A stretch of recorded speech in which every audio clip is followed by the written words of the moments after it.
Hello? Oh, God, okay. Hello? Is this fine? It's not fine for me. I'm very, like, in an awkward position. Can you all hear me like this? Cool. Hello. My name is Bahiyya KhAn, and I'm here from South Africa. And today I'm going to be speaking on games, depression, and being a person of color. And also just a bit about, like, the history of South Africa and how everything ties in together. So, yeah, this is me.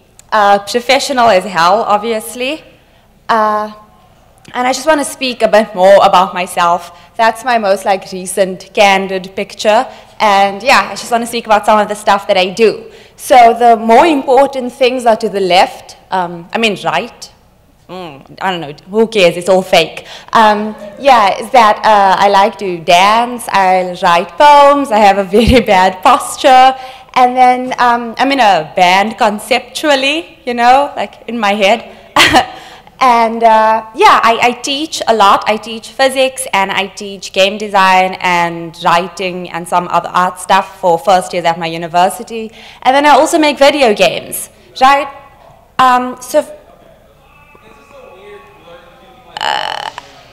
For the purpose of this talk, I'm just going to be focusing more on the students that I teach and the games that I make and how this all ties into depression, video games, and the community that I come from. So I'm from a place in, I'm not sure how much do you know about South Africa, but I stay in Johannesburg. Most people just know like die Antwoord from South Africa. I mean, most Americans, except you guys say die Antwoord or some shit like that.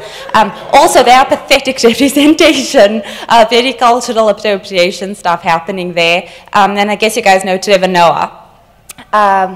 Okay, so the place that I stay in is called Lanisha. And if you type that in on Google, that's the first thing that comes up. Right, so I remember when I went to university, which is like in the city of Johannesburg, people were like, "You're from Lanisha? Oh my God, you're so rough, are you gonna stab me?" And I thought, what? Like, this is not how things are. But anyway, that's like the impression most people have, according to Google as well. And like when I actually think back on it, the violence had become so normalized to me that it wasn't actually a big deal. It's only when I was involved in other environments that I actually paid attention to what was happening in my community. So the way Lanisha came into settlement is during apartheid. I'm not sure if you guys know what apartheid is, but it's basically, it ended 24 years ago, but it was when the white supremacist government were being racist assholes, essentially, and treating the rest of us like shit.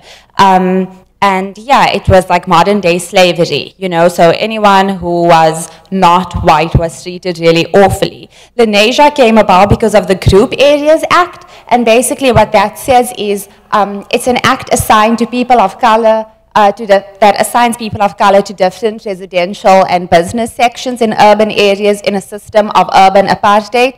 An effect of the law was to exclude people of color from living in the most developed areas, which were restricted to whites. So they basically made sure you knew your place, and anywhere that you were staying, you would forcibly be removed and sent to wherever your racial area was. So for my family, both of my parents are mixed race, but because they're brown, they were just classed as Indian, so they were sent to the Indian area, and that's what Lanisha was. Right now, Lanisha is probably split quite equally, maybe a bit more still Indian, but between black, colored, and Indian people. I know colored in America is a bit of like a weird term, but in South Africa, it's an actual race. It's my race. Hey. Yeah. So, okay, thank you.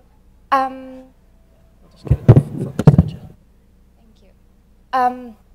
Yeah, so that's where I stay. And like I mentioned, only when I went to university was I made aware as to how violent my community actually was. The violence has increased a lot more, like it's substantially been increasing. It's like if someone wants your cell phone, they'll slit your throat for it. It's not just like a, hey, give me your cell phone, I'm a criminal. I don't think anyone does that, actually, unless it's like a parody, scary movie. But yeah, so I want to going back to my talk, I want to speak about the repression and denial of the black or brown body. Basically, what happened during apartheid still has long-lasting effects. I mentioned it only ended 24 years ago, so the legacy of apartheid is still there, and it's strong, and it's everywhere. It runs very strong in my parents as well, where they think that white people are still their superiors. I was dating this white boy, and my mom was like, wow, you know, that's good. And I was like, ew, what's going on? But anyway, that's just to give you an example of how my parents are. And there's a lot of things that they think are white people problems, and one of that is mental illness. They don't think that it exists. Obviously, this is not every single person in my community, but it's a large enough number to make people take notice. Like, people my age are like, yeah, my parents don't believe that, you know, I'm depressed. It's like, oh, you should go and pray to God. God's going to cure your depression? Or you're just being lazy, you know? It's like, that's a white person thing. It doesn't affect us, stuff like that. And for the longest time, some of us believed it. And the thing about, like, community mindset is that it really is so powerful, and it filters down into other generations, and it just becomes this vicious cycle that you can't really escape. And for me, one of the ways that I feel like you can escape this toxic mindset is through representation and validation. So, representation. See that? I forgot to add another claps at the end, but I did it here so you could see. Yeah, so I just want to speak about accountability that we have as creators, as game developers. I don't know your reasoning for being a game designer, but for me, it's not because, you know, I love video games, so I wanted to follow my passion.